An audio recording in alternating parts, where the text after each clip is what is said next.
Že je tukaj Valentin.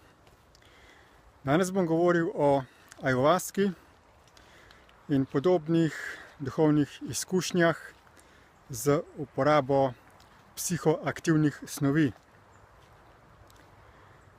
Ajuvaska je zelo znana pijača, ki jo pripravljajo določeni starodavni Indijanci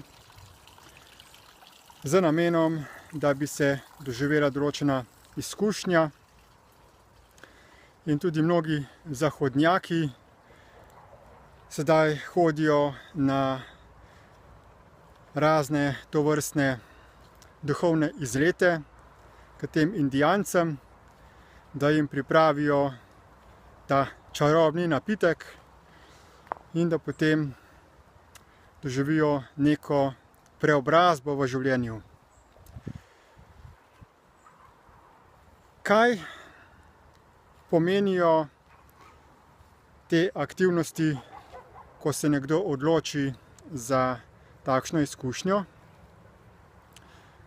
Ko želi priti z pomočjo neke substance do določenega odgovora, do višanja zavesti, do stika z nečem višjim. Ljudje imamo predstavo, da ne vemo, kaj smo, kaj je smisel življenja, in iščemo neka navodila, neko razsvetljenje, nek stik z nekom, ki ima to vedenje, to znanje. Zato so tudi zelo popularni razni guruji, ki naj bi imeli takšno vedenje. Naj bi pa tudi z pomočjo psihoaktivnih snovi dobil notranjo izkušnjo stika z nečem, kar ti omogoča, da prideš do določenega spoznanja. Izkušnje, ki jih dobijo ljudje ob uživanju ajuvaske, so različni. Tudi glede na to, s kakšnim namenom in na kakšen način pristopijo v ta proces. Nekateri ljudje imajo vnaprej izdelano predstavo, kaj naj bi doživeli, si mislijo, da bodo v takšnem stanju opitosti doživeli stik ali z višjim jazom, ali z vodnikom, ali z Bogom, z neko modrostjo. In potem se tudi zanašajo na to, da tisti odgovor, to sporočilo, ki ga dobijo skozi to izkušnjo, da je resnično, da je pravilno in da ga potem brezpogojno sledijo. Vse te razne izkušnje so tudi podvržene razni interpretaciji, kajti v tem opitem stanju je človek podobno, kot bi bil v sanjah. Zgodijo se različne slike, barve, občutki in vsak si lahko potem sam domišlja, kaj naj bi vse skupaj pomenilo. Vsak si lahko eno in isto zadevo interpretira na različne načine. In ljudje si običajno, če ne razvijemo samoiskrenost, interpretiramo stvari v lastno korist. Torej lahko, da imamo že vnaprej neke podzavestne predstave, želje, kaj želimo slišati skozi takšno izkušnjo. In seveda nam tak odgovor potem nič kaj dosti ne pomaga pri temu, da bi resnično razvili višje ali širše zavedanje da bi postali bolj odgovorno bitje, kot smo ta trenutek. Stvar je tudi v tem, da so se razmere v stvarstvu spremenile, da duhovni svet ne deluje tako, kot je deloval pred leti, kajti po odprtju meddimenzijskega portala leta 1998 se je onostranstvo precej prečistilo.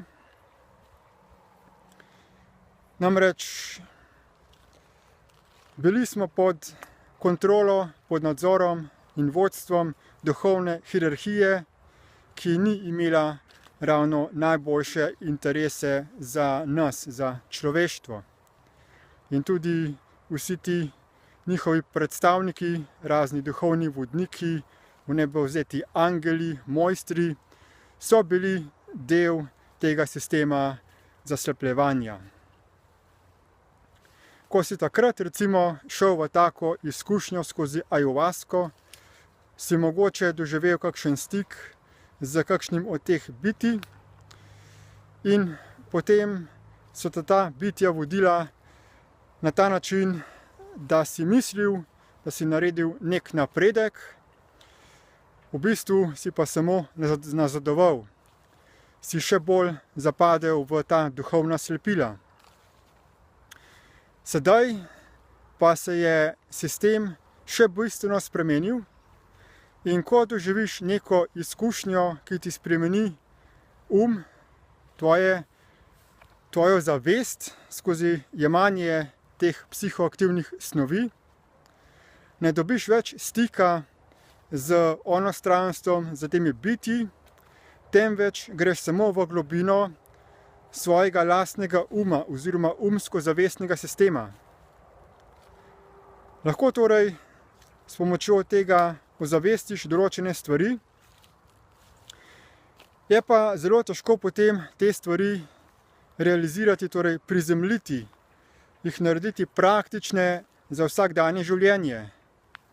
Kajti kar doživiš, se odvija zelo hitro, ogromno je nekih dogodkov in ko prideš ven iz tega stanja, iz tega doživetja, je podobno, kot bi se zbudil iz sanj in marsikaj pozabiš in ne veš, kaj si dejansko doživljal. Zato je veliko boljša pot, postopek zavestnega ozaveščanja, torej da v stanju polnega zavedanja analiziraš svoje miselne vzorce s pomočjo pisanja in potem vidiš, kaj dejansko počneš, kaj so dejansko posledice tvojih dejanj na ta svet. In to je vse, kar dejansko rabiš. Ne potrebujemo nobenih psihoaktivnih snovi, zato da bi lahko pogledali v sebe. In v bistvu samo v stanju polnega zavedanja, brez kakršne koli opitosti in omamljenosti, je pravzaprav mogoče v samoiskrenosti pogledati v sebe in uvideti vse podrobnosti lastnih miselnih in vedenjskih vzorcev. Samo na ta način dejansko lahko prevzamemo polno odgovornost za naše obnašanje, da vidimo, s kakšnimi vzorci, s kakšnim obnašanjem škodimo sebi in drugim in da se potem reprogramiramo, da spremenimo te vzorce na ta način, da so najboljši za vse. Da se zavežemo, da ne bomo nikomur več škodovali. Za ta namen, za podporo tega procesa ozaveščanja miselnih vzorcev, za samo izpopolnjevanje, za to, da postaneš boljši človek, imamo na voljo spletne tečaje v angleškem jeziku, ki se imenujejo Destiny iProcess, in uvodni tečaj Destiny iProcess Lite oziroma DIP Lite je popolnoma brezplačen in ti nudi podporo pol leta z visoko usposobljenim mentorjem, da razviješ to sposobnost analize svojih miselnih vzorcev. Priporočam vsem, ki želijo izboljšati sebe na resnično stabilen, preverljiv način, ki zdrži test časa, da se vpišejo v ta tečaj in preobrazba v samo nekaj letih je res intenzivna in trajnostna. Seveda, če delaš redno na osebni transformaciji in če delaš z polno predanostjo in samoiskrenostjo. Kdor želi več izvedeti o teh tečajih in moji osebni izkušnji, me lahko kontaktira preko spletnih socialnih omrežij pod Valentin Rozman in seveda tudi direktno pod opisom tega videoposnetka v komentarju najdete povezave do teh spletnih tečajev. Hvala za posluh in nasvidenje.